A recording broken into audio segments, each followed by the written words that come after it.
Go straight to Settings, Windows Update.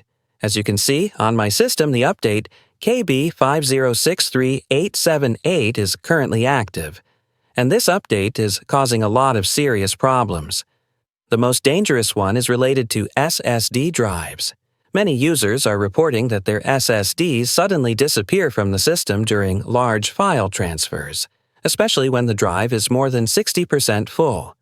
In some cases, the data gets corrupted and the drive does not even come back after a restart. So my advice is, click pause for 1 week immediately until Microsoft releases a safe version of this update.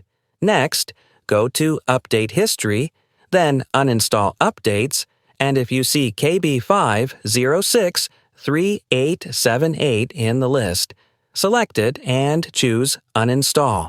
But SSD issues are not the only problem here. Some users are also facing installation errors with code 0x80244069, especially in enterprise environments.